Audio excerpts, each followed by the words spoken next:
Bom dia, senhoras e senhores, presidente, membros da mesa diretora, colegas parlamentares, assessores, a todos que estão conosco aqui nas galerias da casa, e uma saudação especial aos telespectadores da TV Câmara Bagé, que nos acompanham aqui sempre ao vivo, todas as sessões aqui do Parlamento Bagense. Iniciar o meu pronunciamento aqui, só fazendo um parêntese aqui no que a presidente André falou na última sessão, em relação ao espaço que o Parlamento Bagiense concede às entidades assistenciais. E a senhora fez referência que na gestão passada, a Câmara não abria as portas às entidades assistenciais. É muito pelo contrário. A Câmara abria as portas, todas as portas, para as entidades assistenciais. Aqui, ao longo da minha gestão, houveram dezenas e dezenas de homenagens e atividades em prol das entidades assistenciais de Bagé. Caminho da Luz, a APAI, a APECAM, entre outras entidades aqui, sempre foi porta aberta e deve continuar sendo, por óbvio. Afinal, é aqui que a gente discute o futuro da nossa sociedade. Só que as entidades não podem viver apenas de homenagens. As entidades têm que viver de ações efetivas. E por isso eu relembro aqui a comunidade que o prefeito Luiz Fernando Mainardi vetou os recursos que abasteceriam as necessidades das nossas tão importantes entidades assistenciais. Cortou milhões de reais que seriam destinados justamente às pessoas mais necessitadas, aos autistas, às pessoas que têm outras patologias mentais, às pessoas acometidas por câncer, que se utilizam dos trabalhos da APECAM, por exemplo. Há várias entidades aqui de Bagé que precisam desses recursos. 1,6% do orçamento da Prefeitura de Bagé, o prefeito cortou, virou as costas para as entidades assistenciais. A Casa do Povo é a casa de todos, não só das entidades assistenciais, mas de todos aqueles que, porventura, querem reivindicar direitos ou trazer sugestões para a melhoria comum da nossa comunidade. Tivemos aqui a nossa secretária da Fazenda, Adriana Quisata, a qual eu nutro um sentimento de muito respeito e admiração, afinal, foi a minha chefe de finanças aqui enquanto presidente da Câmara e fez aqui, deixou um legado de muita responsabilidade e um ótimo trabalho. Mas nós sabemos que as discussões políticas vão muito além da informação técnica que traz a secretária da Fazenda aqui. Eles manifestam aqui um descontentamento e uma preocupação imensa, vereador Zeca, com os limites da folha de pagamento. Será que o prefeito está tão preocupado assim com a folha de pagamento? Se ele tivesse, será que teria contratado mais de 200 CCs para a Prefeitura de Bagé? Ou o CC não incide na folha de pagamento? O cara faz um discurso aqui, mas na prática é totalmente o contrário. Eu não sei se eles estão de má fé, vereador Rafael Fuca, ou são desinformados, não estudam. De repente seja isso. Porque a Lei Complementar 178 de 2021 instituiu novas regras aos cálculos de folha de pagamento. E trouxe, agregou à folha de pagamento, inclusive os parcelamentos do FUNPAS. Se não fosse esta Lei Complementar de 178 de 2021, os limites da nossa folha girariam em torno de 49%, 50%. Só que após a aprovação dessa Lei Complementar 178 de 2021, as despesas de parcelamento do FUNPAS também se agregaram à folha de pagamento, fazendo com que a folha de 49,50 chegasse aos limites de 69%. Não é por aumento de contratação, não é por aumento de despesa com pessoal, e sim pelo novo formato implantado por esta lei complementar. Os políticos do PT sabem disso, só que o discurso político é feito de narrativas. Eles querem desconstruir aquilo que se faz, aquilo que foi feito, como segundo os vereadores aqui, próprio vereador Lelinho Lopes, resume a gestão passada como trágica.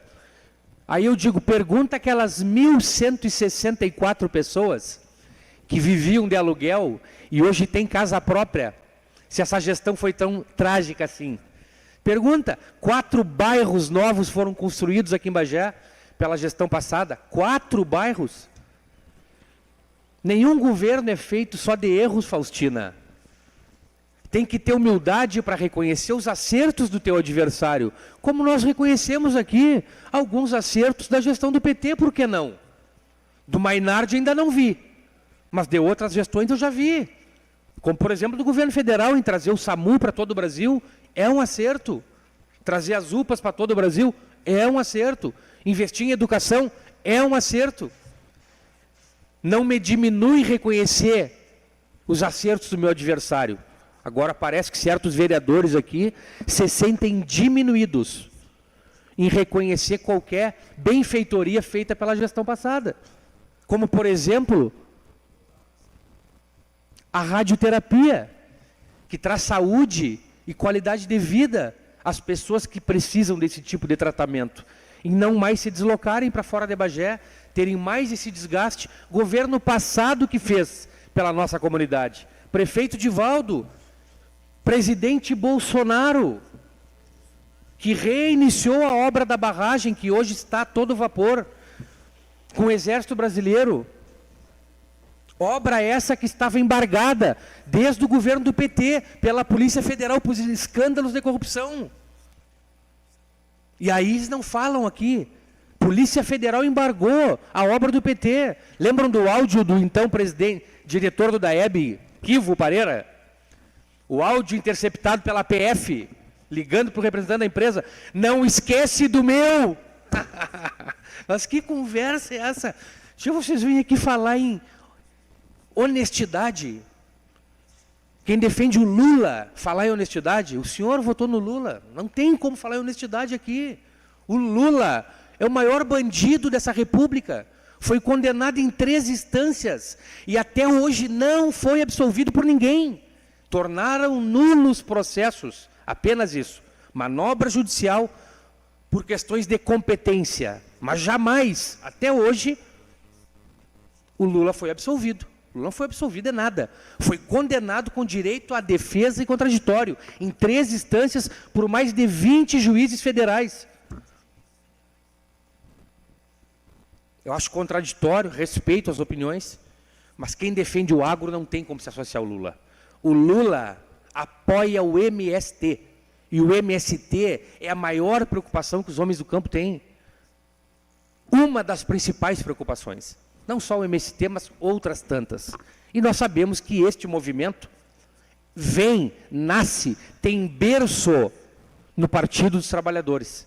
Todos nós sabemos. O mal que causa aos produtores rurais. E eu não sou nenhum produtor rural, mas respeito os homens do campo pela força do seu trabalho. Homens que labutam antes de clarear o dia. Merecem ter pelo menos as suas propriedades privadas respeitadas conforme a própria Constituição estabelece. A propriedade é asilo inviolável. Nela ninguém podendo adentrar sem o consentimento do proprietário. Salvo o movimento sem terra, que rebenta a tua porteira, mata as tuas vacas, bota fogo na tua propriedade, tortura os produtores, como temos memórias aqui da nossa região, de tortura a produtores rurais, cometidas por membros do MST. Vai num evento do MST, tem uma bandeira do MST e outra do PT ao lado. É sempre assim, é a mesma cor, vermelha. A estrela do PT e o MST do lado, CUT, junto. E o movimento LGBTQIA+. Estão sempre juntos. Só para lembrar, na gestão Lula, as mortes da população LGBTQIA+, e não sei o que mais, multiplicaram. Eles se dizem defender as minorias. Não, nunca defenderam. Apenas se utilizam das minorias para fazer política. Lamentável o que nós estamos vendo aqui no Brasil e o que está acontecendo aqui em Bagé. Daqui a 2 dias, fazem 4 meses do governo do Mainardi e nada acontece em Bagé. É só crítica sobre a gestão passada. se justificam dizendo que não tem como governar porque o governo passado deixou dívidas para eles. Só para finalizar, presidente. O Mainardi foi eleito para trazer soluções para Bagé, não para apresentar desculpas e justificativas infundadas. Muito obrigado e uma excelente semana a todos. Obrigada, vereador Rodrigo.